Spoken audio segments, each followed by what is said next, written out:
তোর পুরো টাকা উঠে যাচ্ছে, গাড়ি পেয়ে যাবি, আমার ইঞ্জিন গাড়ি। দাদা গিয়ে বলবে ইঞ্জিন গাড়ি পেয়ে যাবি। এখানে কেউ খাবার দিতে আসে? হ্যাঁ হ্যাঁ। হ্যাঁ, লাল মারুতি করে? না না, লাল মগদের ঠিক আছে, ওই একটা ভেতরে একটা লোক বাড়ি বলছে ও ডেলি খাবার দেয়। কখনো আসে বলতে হবে না। এই জায়গাটার নাম কি? রঘুনাথপুর? রঘুনাথপুর মিলন সংঘ ক্লাব মাঠ। জুড়ে বলুন। রঘুনাথপুর মিলন সংঘ ক্লাব মাঠ। ওই যে মিলন সংঘ ক্লাব।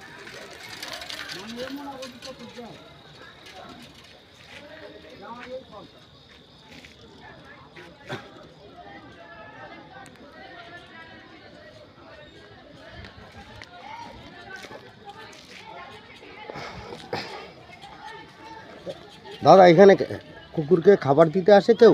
না, আসে না কেউ। ওই দাদা তো বলছে খাবার দিতে আসে। কে খাবার দিতে আসে? তেইশের আসার কুটার খাবার দিতে আসে কেউ?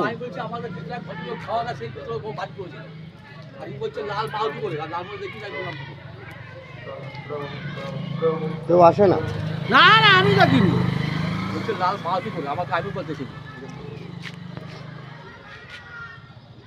আচ্ছা, আমাদের ওখানে বাড়ি করি না সেই তো ওই এত কুটার না খাবার না, ওই ও নিজে